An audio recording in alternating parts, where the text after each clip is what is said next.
네, 안녕하세요. 자, 오늘 또, 토요일입니다. 오늘 또 열심히 나머지 부분 마무리하도록 하겠습니다. 자, 그래서 뒷부분 얼마 많이 남지는 않았죠, 그죠? 자, 됐습니다. 보동붓기 어디 갔나요? 여기 있네요. 자, 지난 시간에 20페이지까지 마무리했습니다. 그러면 오늘은 21쪽 펼쳐주시기 바라겠습니다. 자, 21쪽부터 22쪽, 23쪽까지는 그렇게 어려운 내용들이 없어서 쭉 가도록 하겠습니다. 자, 21쪽 보도록 하겠습니다. 자, 21쪽에 보면 생태계와 환경에 대해서 나와 있죠. 그죠? 생태계와 환경에 대해서. 보통 여러분들 이제 생태계에 대해서 잘 아시죠. 그죠? 생태계라 그러면 생태계에는 생물학적인 요인과 비생물학적 요인으로 갈라집니다. 그렇죠?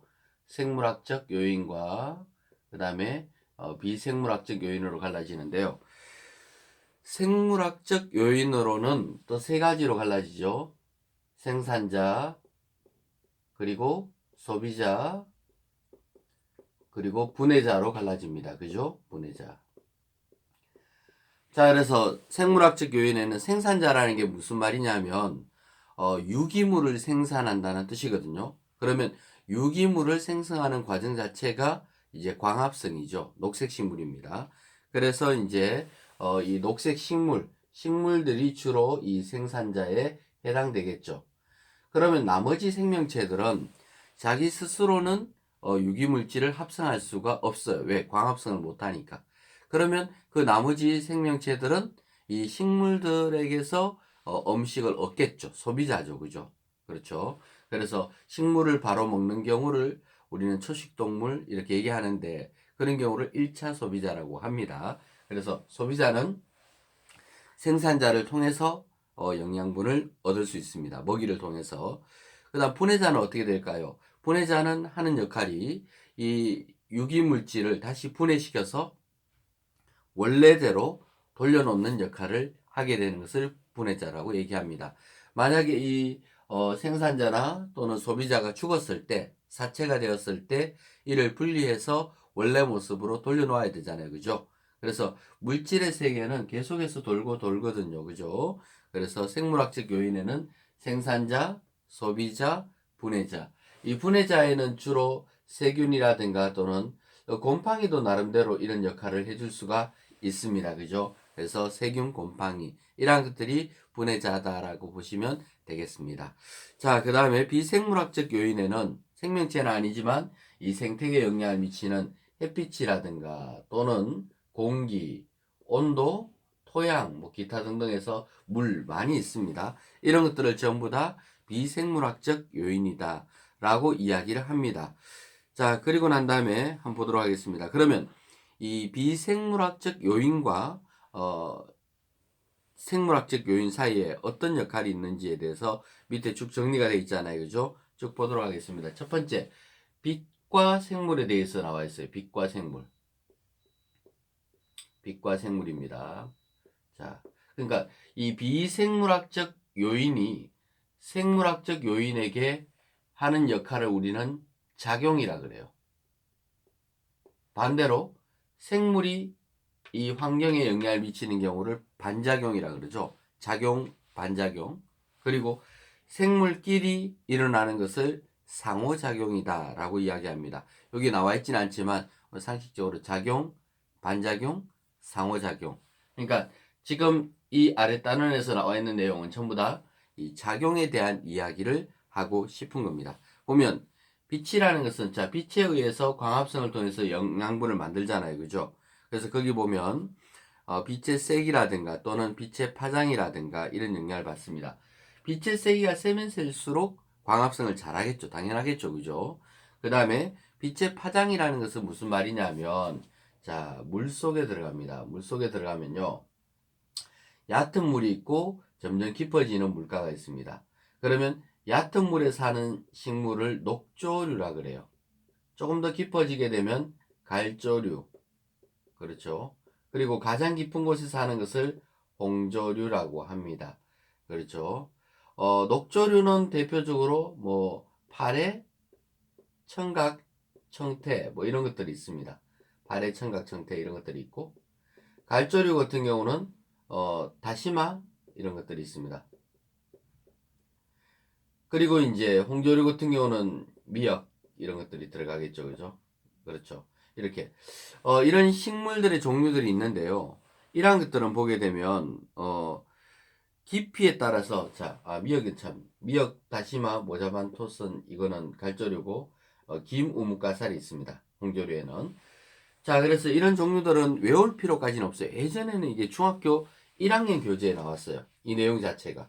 하나하나 다 외웠거든요. 근데 요즘은 이 파트가 생략되어서 중학교에 나오지 않습니다. 그죠? 아시죠? 안 나옵니다. 그럼 단지 이 깊이에 따라서 식물들이 달라지는 이유가 뭐냐면, 깊이에 따라서 도착하는 빛의 파장 영역이 달라요. 빛은 빨간색 영역보다는 파란색 영역이 훨씬 더 깊은 곳까지 들어가요. 그러면 이 깊은 곳에는 파란색 빛 파장이 들어오는 거예요. 근데 왜 홍조류냐고요? 홍조류라는 것은 빨간색을 반사하고 나머지 색깔을 받아들이니까 오히려 파란 색깔을 받아들인다는 뜻입니다. 녹조류도 마찬가지잖아요. 초록색을 반사하고 나머지 빨간 빛, 파란 빛, 그러니까 적색광, 청색광을 받아들인다 이런 뜻이에요. 그러니까 그 색깔을 뺀 나머지를 받아들인다는 뜻이거든요. 결국은 빛의 파장이 파란 색깔이 깊은 곳까지 내려갈 수 있기 때문에 깊은 곳에 살아가는 생명체들은 이 파란 빛깔을 받아들일 수 있는 홍조류가 살기에 적합하다라는 뜻입니다. 그래서 각자가 원하는 구역에서 이렇게 살아갈 수 있게 되는 거죠. 그렇죠? 그래서 이제 식물들도 빛의 파장에 따라서 살아가는 공간, 영역이 달라질 수도 있습니다. 또 옆에 보면 일조 시간이 있죠. 일조라는 것은 해가 떠 있는 시간을 얘기하는 겁니다. 그죠? 그러니까 원래 이제 한여름을 하지라고 하잖아요. 그죠? 6월 22일이 하지입니다. 해가 제일 짧은 시간이 동지죠. 그 춘추분 있고 이렇습니다. 그죠? 춘분 있고, 그리고 하지가 있고, 그리고 추분, 동지가 있습니다. 그러면 이때가 해가 길어요. 이때는 해가 짧고, 그죠? 그러면 춘분을 지나면서는 햇빛의 길이가 12시간 이상으로 길어집니다. 그렇죠? 그러면 일조 시간이 길어질 때 피는 식물들이 있고, 일조 시간이 짧아질 때 피는 식물들이 있는 거예요. 그래서 일조 시간이 길어질 때 일조 시간 나와 있죠. 개화나 동물 생식에 영향을 준다고 되어 있습니다.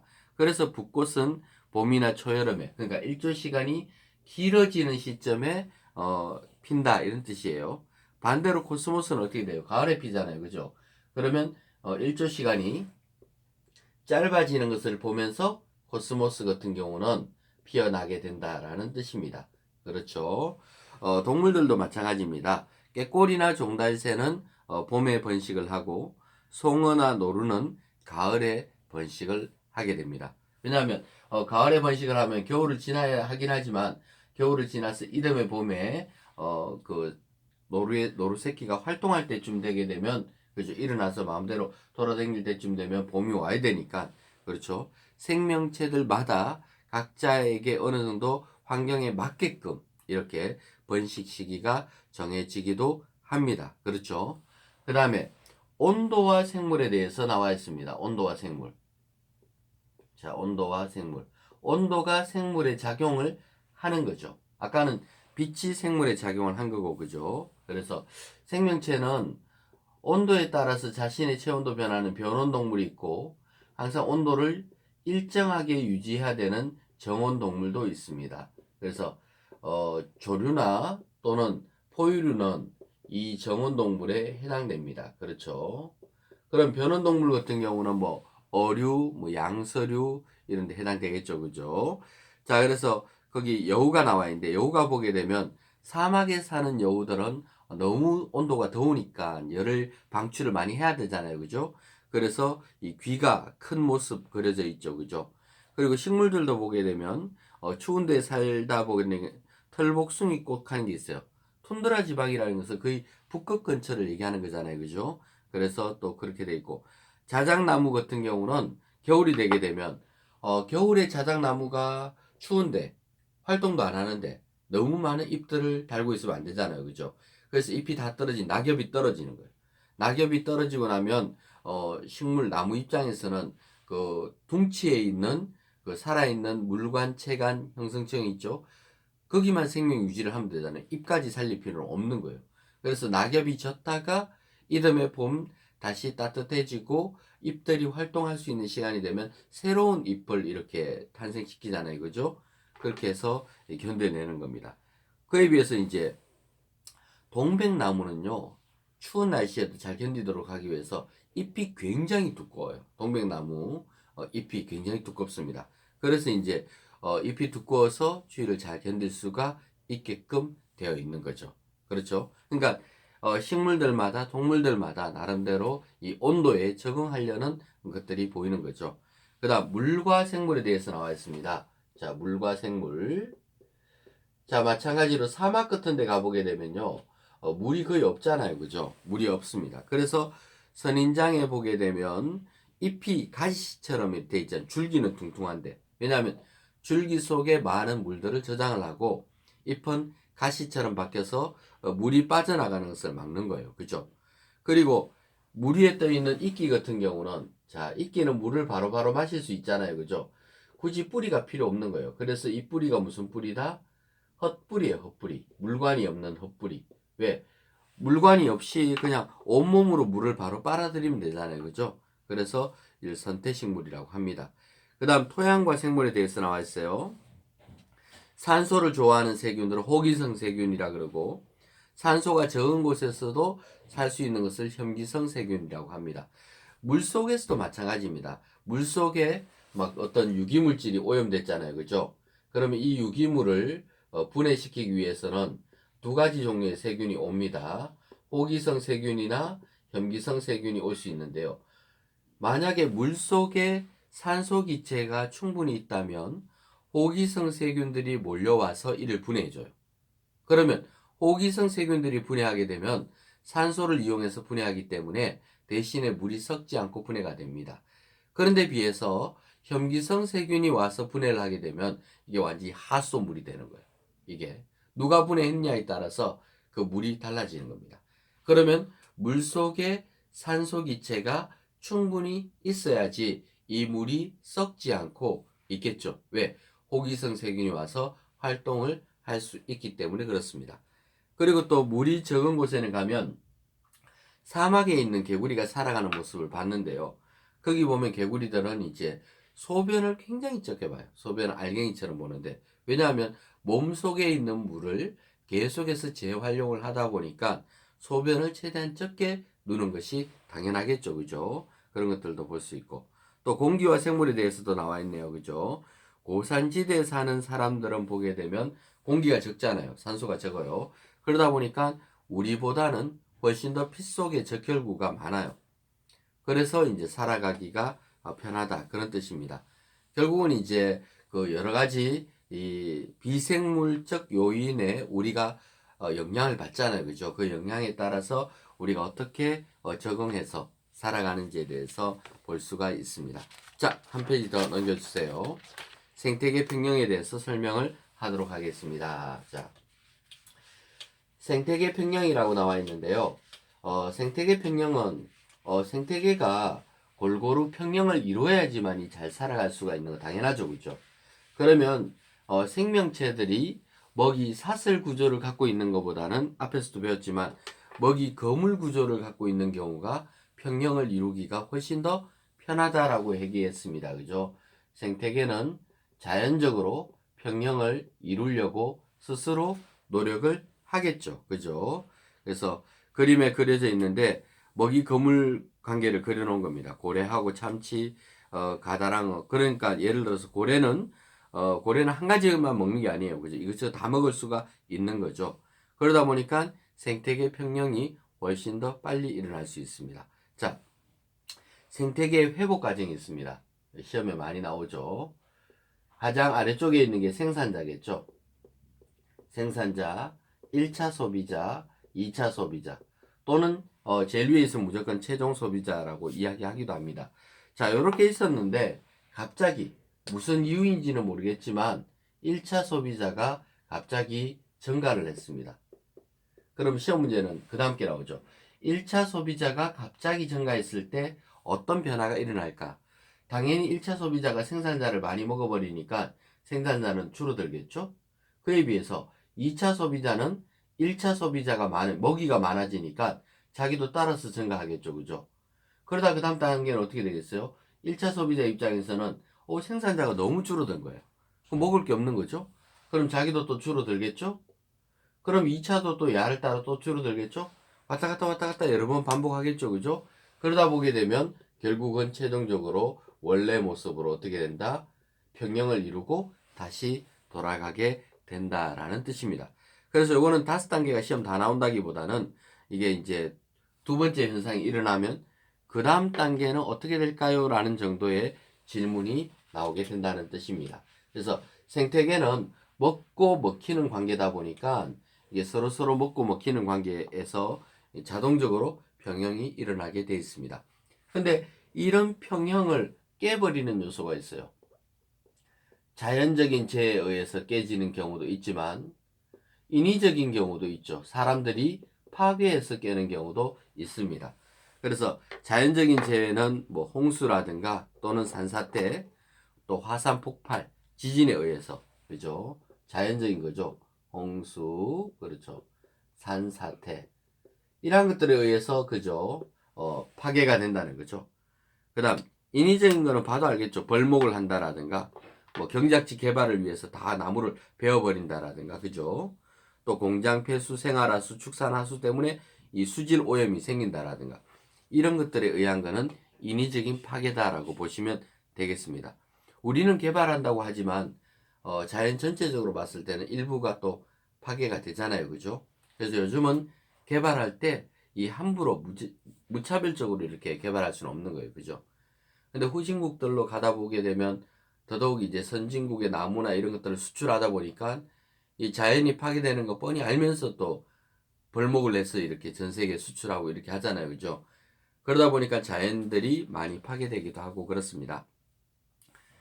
자, 그 다음에 생태계 보존을 위한 노력 나와 있습니다. 그러면 결국은 보존을 해야 돼요. 그죠? 그래야 자연이 오랫동안 버티면서 함께 더불어 살아갈 수 있죠. 방법에는 이 천년 기념물을 지정해야 됩니다. 그러니까 멸종 위기에 와 있는 어떤 생물을 천년 기념물로 지정을 하고 이 생명체를 해치지 않아야 되죠. 개체 수가 어느 정도 늘어날 수 있도록 도와줘야 되겠죠. 그죠? 그 다음에 생태 통로라는 거 많이 보셨죠? 고속도로 가다 보게 되면 요즘은 생태 통로가 있어가지고 식물이든 동물이든 연결이 될 수 있도록, 아니면 고속도로 뻥 뚫어버리게 되면 이쪽에 있는 산과 이쪽에 있는 산이 연결이 안 되니까 곤란하겠죠. 그죠? 그래서 통로를 만들어 두는 겁니다.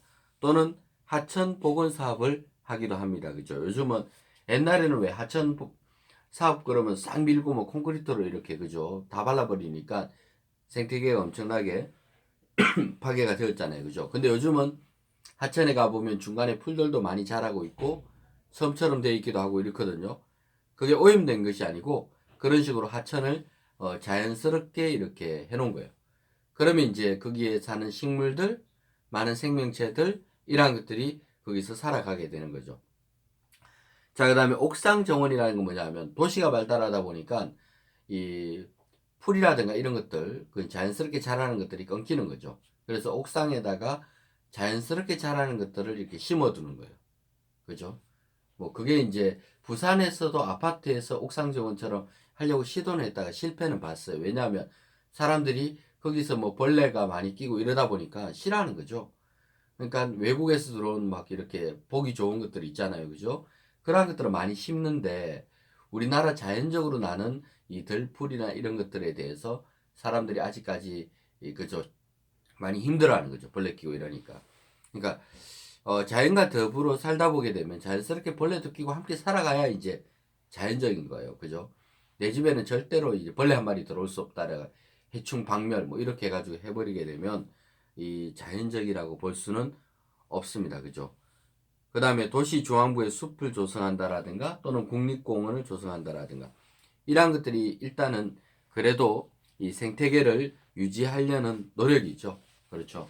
이 생태계 보존이 꼭 필요한 내용들입니다. 왜냐하면 생태계를 보존함으로써 우리 인간도 더불어서 함께 살아갈 수 있는 거거든요.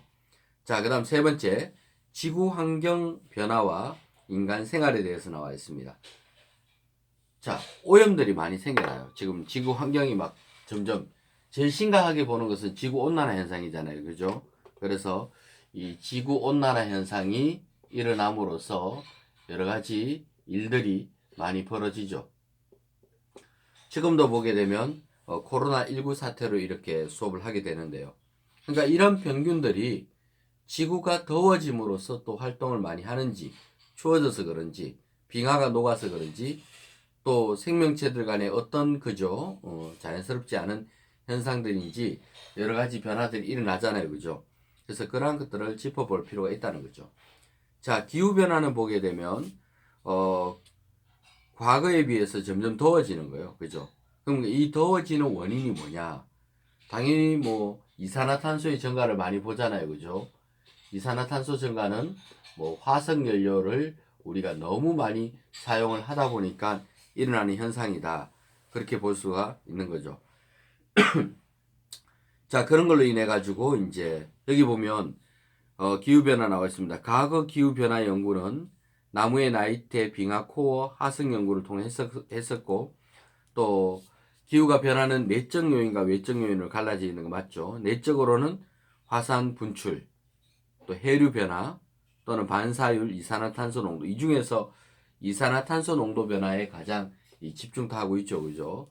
그다음 외적인 거는 보면 지구 자전축의 기울기라든가 그죠? 공전 궤도, 태양 활동. 근데 이 외적 요인은 뭐 크면 엄청나게 클 수 있는데 얘는 굉장히 서서히 변화하기 때문에 이보다는 내적 요인에서 우리가 많이 짚어볼 수가 있습니다. 그래서 아래쪽에 바로 지구 온난화 현상이 나옵니다. 그죠? 자, 온실 효과하고 지구온난화는 비슷한 것 같지만 좀 틀립니다. 온실 효과라는 것은 지구가 따뜻한 거죠. 따뜻한 건데 따뜻하게 해주는 물질은 물, 이산화탄소, 메탄가스 밑에 나와 있잖아요. 그죠? 그러면 지구를 따뜻하게 해주는 그 기체들이 일정 양 유지, 자, 일정 양 유지가 되게 되면요. 유지가 되게 되면 그러면 효과가 좋잖아요. 그죠? 근데 이게 유지가 아니고 만약에 증가되거나 변화되게 되면 뭔가 변화가 오겠죠. 그래서 이산화탄소도 좋았는데 그게 너무 많아지는 거예요. 점점 많아지다 보니까 온실 효과가 더 높아지는 것이 결과론적으로 지구 온난화를 불러일으키게 된 거죠. 그런 형태로 나타나는 겁니다. 그렇죠? 자, 그래서 오늘날에 보면 지구가 점점 더워지다 보니까 우리나라에서도 옛날에 제주도에서만 볼 수 있었던 귤이 요즘은 점점 이 남부지방으로 올라오고 있습니다. 원래 대구나 경산은 예전에는 뭐 포도라든가 또는 사과를 많이 재배했었어요. 그래서 대구는 사과 이렇게 얘기했었는데 요즘은 사과 재배 그러면 주로 이 청도나 이쪽으로 점점 올라가고 있어요. 그죠? 왜냐하면 전체 날씨가 더워지니까 그 아랫지방은 또 다른 작물들을 재배하기 시작하고 있다라는 뜻입니다. 그러니까 점점 작물 재배도 변화가 일어나게 된다는 뜻입니다. 또 계절의 변화도 옛날에 여름이 이만큼 길지 않았습니다. 겨울이 길었거든요. 근데 요즘은 여름이 점점점 길어지고 있죠. 더운 날씨가 많이 나타나고 있다는 뜻입니다. 그게 지구 온난화로 인해서 나타나는 현상들이다라고 보면 되겠습니다.